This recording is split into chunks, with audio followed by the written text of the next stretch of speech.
Hello, Chinmay. Thank you for joining my hot seat session today, where we help companies and businesses all over the world to address their blind spot and gain competitive edge with the help of our wonderful mentors. How are you today and where are you dialing from? I am very well, Kate. Nice to talk to you. And I am at the moment based in Dubai. It's very hot. But the other thing that is very hot is real estate in Dubai. Just to let you know, Ah, and I will probably I will probably use this as a reference in the upcoming presentation because real estate boom is something which is directly related to how the financial services organizations are doing. this is true. Before we proceed to the questions, let's first hear about you and your expertise. Sure, excellent. So first of all, thanks for having me, Kate. It's a pleasure to be here, and thanks for giving me this opportunity to share my experience on a topic which, by the way, not so long ago was considered extremely theoretical and boring. Okay, but now it is trending in the data space, and it with lot of time has earned its space, mostly because how the banking and financial space has evolved in past 2 decades in terms of the technological advancements and the regulatory advancements within the space. I'm Chinmay Talwalkar. I'm born and brought up in India, currently based in Dubai since past 11 years, but well settled in Mumbai. I now have been a data professional for 2 decades. Yeah, not that and that long ago when our generation, as in when I was studying, we had two primary choices that would definitely were proven right in terms of the career success. One was either you should become an engineer or you should become a medical, and that was the story all over the India during those times. And now the times have changed, and kids have a lot of exposure and information at their hand, and a lot of careers. But we only then had two choices. The choice in my case was extremely straightforward, and it was engineering because luckily I ended up studying both maths and biology academically. And while I did better in biology, I still chose maths because my heart always ticked and raised when I worked with numbers. I did my graduation as well as my post graduation in computer science. I That helped me take a step closer toward becoming a data professional. And talking about early 2000s, the whole batch which passed out in that year, we all were really skeptical, right? Because we necessarily did not know how what we've learned related to data and academics will be put to practice when we really go and try to solve real problems. Now, 20 years on, I'm really glad that I did what I liked, and the journey since has been extremely rewarding. And I see that journey of 2 decades in two parts. One clearly is between 2003, that's when I started working, up until 2012, which is before I came to Middle East. It started as a data engineer at a junior role with one of the most prestigious IT organizations of our time, which happened to be my dream organization as well, as a data engineer and a business intelligence developer. And that allowed me, so the initial founding years really allowed me to hone my data skills, build a strong foundation.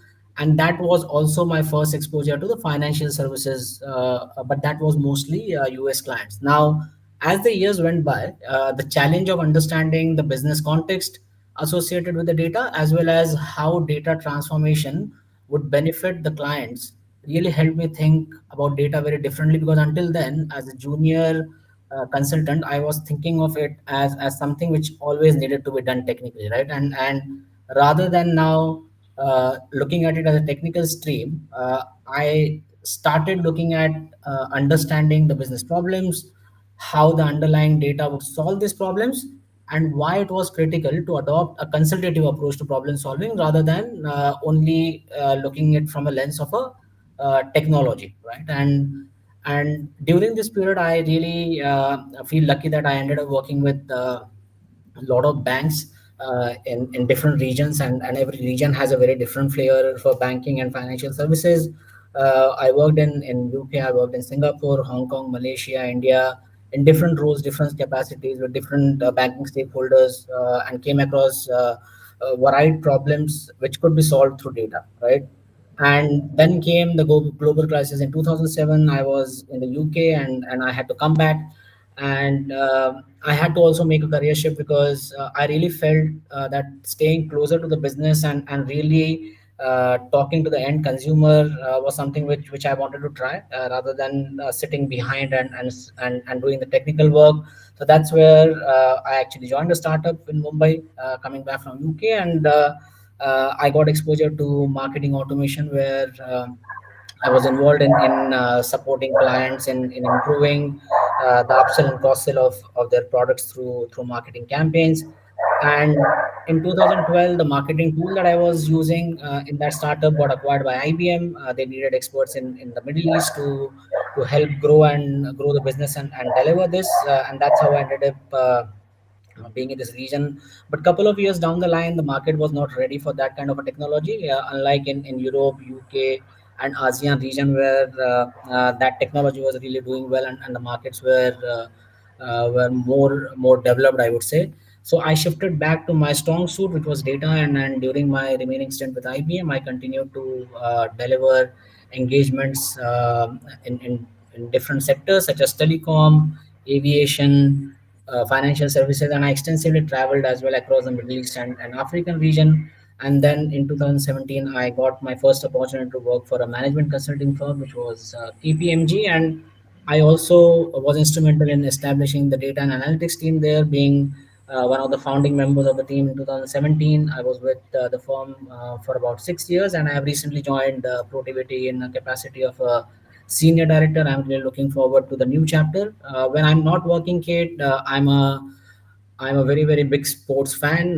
Being in UK for about 3 years really has made me an ardent Premier League fan. So soccer, cricket, being an Indian, tennis has really mind blown me. Badminton, ping pong, and I also love to travel. And I believe you are in mountains, and I just had a trip to Swiss Alps, and I'm an ardent mountain lover. Yeah, Mm. that's Oh, that was a very thorough presentation. Thank you so much. I know that you have a presentation to share, so you can get ready to share this. And my first question to you, as I understand, data governance has been around for a while, but what has actually transpired which made it a must have right now? Let's look at this. that's an excellent question, and the economy of data governance, Kate, is that it's been understood differently by different people, right? And it's not like a data protection or a data privacy policy which is written by a regulatory unit, right? There are a lot of data management, data governance related bodies who have set certain definitions, and I felt that it would be important to level set and first really establish what data governance was. So data management association defines data governance as simply doing everything with the data in terms of controlling it and managing it. uh, I'm so sorry for disturbing you now because but as I'm looking at the presentation, for some reason instead of the presentation I see the black screen now. do you? Maybe Okay. we can. Yeah, wait, it's working. It's working. Whew. Oh, you can continue. So sorry. It's Is it working. fine? Yes, Okay. I see everything. You can continue. No problem. So yeah, I was saying that it's very important to establish what data governance really means, and the best source for establishing that are the bodies like DAMA, which is also called Data Management Association, which clearly in simpler terms says that organizations need to plan, have an oversight and control over management of data across the data lifecycle. That is from the point the data is created to the point the data is stored, to the point the data is transformed and consumed and shared and eventually also deleted, right? So in a nutshell, that's a very simple definition. But as I said, this subject was thought of as very theoretical and boring. On the left hand side, you will see that how complex data governance is, right? Data governance is associated with additional 10 data domains. Each of the data domains has subdomains, and when it comes to data governance, you really need to take into consideration all these data domains to successfully implement data governance. Gartner has clearly mentioned that data governance essentially is successfully implemented at the back of key seven levers, most important of them being trust, and more so from a financial services point of view. Now I will try to answer your question. I hope that what I'm going to talk about or the story that I'm going to tell is going to make sense. So typically, uh, to your point, yes, data governance has been there since data has been there, right? And Mm-hmm. that was existing in theory, and it was not necessarily a top priority for financial services or for non-financial services. But the series of events that started happening in the financial services in past 2 decades really have helped it become mainstream. So if I was to tell you, in late 90s, when I was schooling, there were a lot of technological advances which were coming up, right? So the bank ATMs, internet banking got launched by few banks, and then other banks joined in. We started using plastic cards, both for debit and credit. And then by the time I started working, which was around 2003, that was a period between 2000 and 2010 when the ATMs, internet banking, payments through cards, payments through websites became mainstream. Now what happened then was, because of these technological advancements, and not necessarily then regulatory being very stringent, banks really rode the wave of this technological advancement, right? Now what that meant was, there were instances during this period where there were a lot of loose lending standards that existed. So a lot of subprime lenders were given mortgages without not much collateral, right? So no KYCs were done. Banks did not take the pain to really identify if things were to go south, what would be the impact on them and eventually on the economy. And and then came the 2007 2008 global crisis. It's not that no one saw it coming, because in 2006, I was actually preparing to go to the UK. I was happy because I heard that the house prices have started falling down. But being very junior and young, then I didn't understand what it would mean in terms of the opportunity and longevity for me to go there and work. And what that led to, eventually, was subprime lending actually starting to fade away, them starting to file bankruptcy, the mortgages started defaulting. There was panic globally when it came to the lending system, right? And all this was put on banks for having an oversight and not having stringent standards when they started lending, right? And regulatory bodies also were questioned that why this was not thought about. Now, while things started moving on, 2011 onwards, there were further technological advances, right? And being humans, we have evolved and have come a long way. So in 2011 onwards, came mobile banking, came the app era. So a lot of banks developed the mobile apps, and there was a very easy access to all the services online. Digital payments started came into being, and fintechs also were born around 2011, and they started challenging the traditional banking, right? Now, since regulatories and governments really had seen the economic impact of banks failing, this was a period when there were a lot of stringent regulatory frameworks that were brought in. There was a compliance advisory that was set up for the banks to follow, and that eventually meant that banks really had to focus to adhere to this compliance, right? Both from a regulatory point of view and from a financial point of view, to an extent that there were capacities in the bank, capacity issues in the bank, as IT and finance were mostly focused on looking at the regulatory aspects. Now, what what that meant from a customer side, and more so after pandemic, is that more and more digital channels continue to proliferate. So you will find that now, as a consumer, you actually can contact bank through more than 10 channels, right? What that means is that every touch point, when you use that channel, you are creating data in form of a transaction, in form of a service, in form of whatever interaction you do, right? And fintechs on the other side, the digital banks on the other side, also have continued to operate in their unorthodox universe, and are challenging the banks, right? Now now the customer is there, they are demanding attention. You have a challenger in terms of fintechs and digital banks. You also need to look at prioritizing to adhering to your compliance and regulatory frameworks. And then there is on top, if you are a global bank and you are based in multiple regions, you were the first target for ESG, which is environment, social, and governance, and in general data privacy and data protection. So embedding governance in everything, not only in data, right?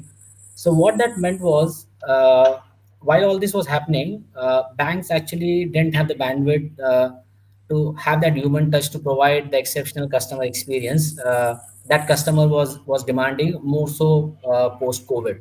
So so clearly, if we look at the story, this is what has transpired, which now has resulted in the banks to really look at one way and a standard way of making people accountable for what they are doing within the organization from a data point of view, having standards, having common definitions for the data that's being used across the bank, and then focus not only on compliance bit but also equally on the customer bit. So these are the changes which have happened, which is really helping data governance become mainstream. Thank you, thank you. So, to make it on time, let's quickly move to some benefits. I would like to know what sort of challenges can data governments help these financial service organizations overcome, so we can go into points of what are the challenges. You can continue. Sure. So I think it's a very important question, and we all need to answer it in terms of how what has transpired has made data governance important now, right? So Mm-hmm. I look at these challenges in two shapes or from two lenses. One are very operational and tactical. The other challenges are more strategic. So if you talk about the operational challenges, what you see on your screens is something which is my personal experience, and more so in the region where clearly there are a lot of efforts being put on the compliance side. Risk and finance are really busy in making sure that this compliance goes through. The credit bureaus are asking for data. The central banks are asking for data.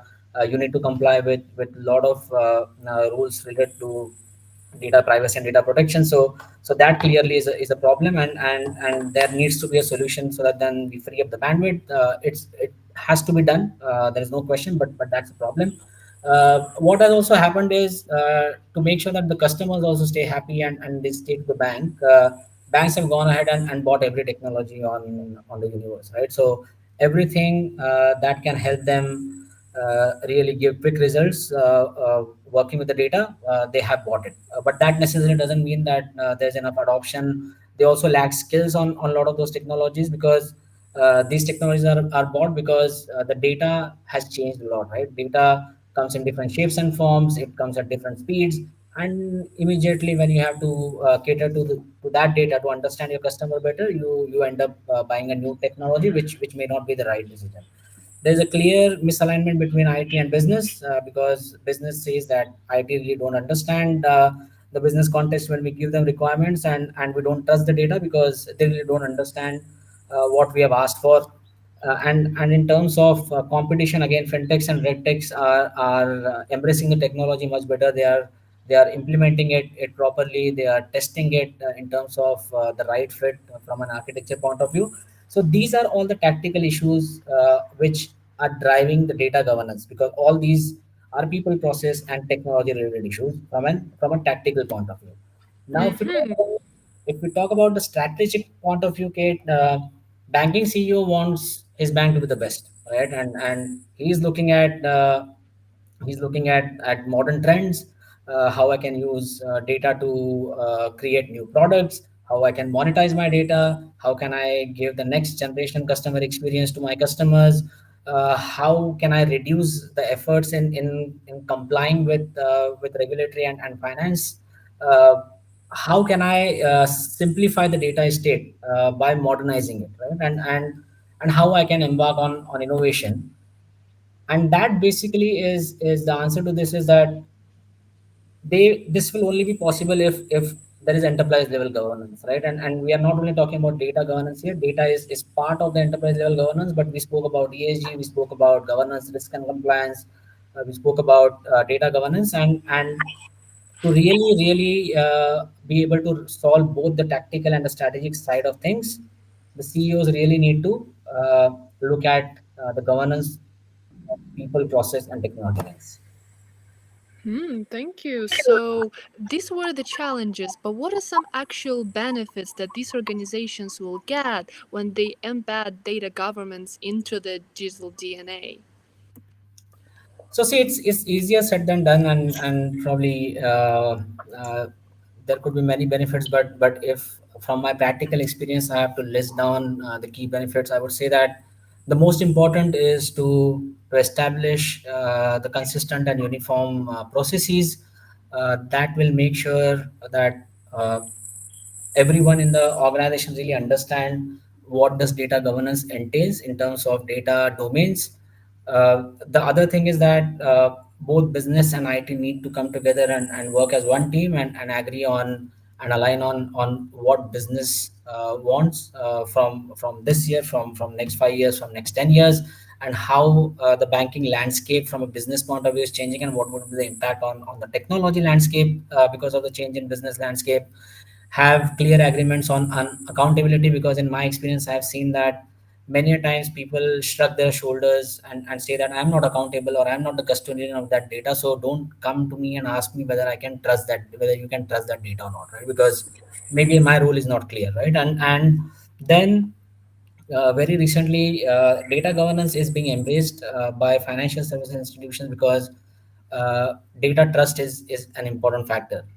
Whatever data governance engagements or programs that banks are willing to undertake, it's very important that they are measurable. And finally, banks need to continue to focus on customers, yes, but there has to be a prioritization on ongoing learning for their own employees, have a collaborative culture, and extremely effective communication and repeat communication on how the data governance program is helping the bank go to the next level. I very much agree with every single point. Thank you so much. But now, as an actual data governance expert, what's your advice to the clients or businesses on how to implement this data governance effectively?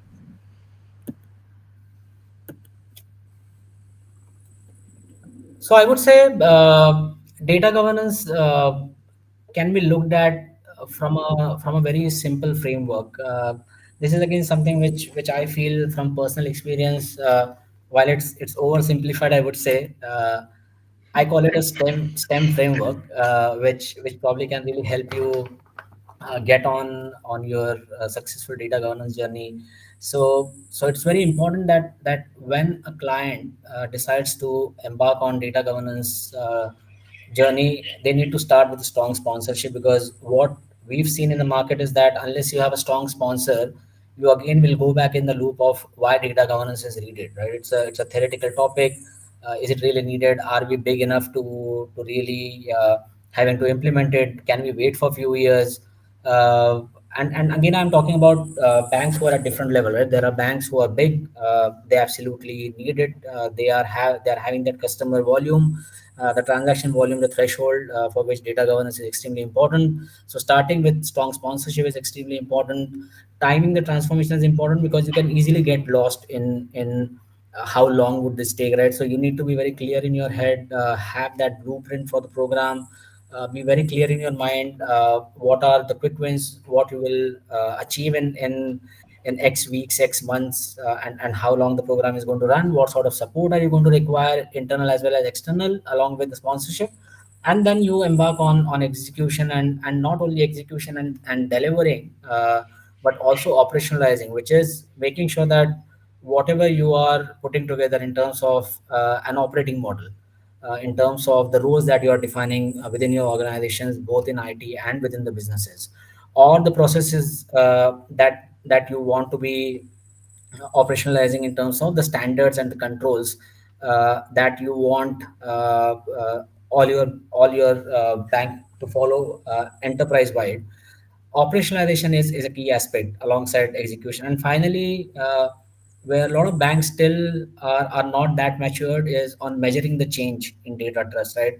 The pitch for data governance, Kate, is making sure that the data that is being given to the business stakeholders is trustworthy, because You will create value from data only if business is really really comfortable using it and is able to trust it, right? So there has to be a strong framework for measuring this change.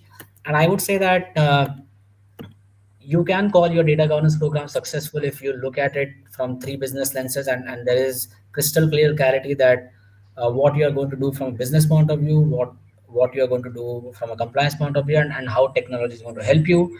uh, it's very important that data governance is thought of as an enterprise initiative rather than a siloed initiative. So if most of the big banks or medium-sized banks in the region are on the data transformation journey, and it's very important that they embed data transformation as part of this journey rather than waiting to finish the platform part or the technology part and then try to embed data governance in it. They will find it very difficult, and I know that a lot of banks are trying to already establish the data governance COEs by their own, and are trying to be self-sufficient to be able to manage this as part of the wider data and digital transformation, and then measuring the data governance impact that we spoke about.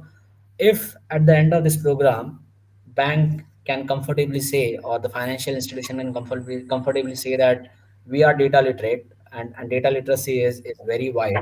uh, we have successfully implemented data democratization, which means that I have given self-service access of data to my business stakeholders, and he trusts the data, and he is able to develop a data product based on that trust for the data.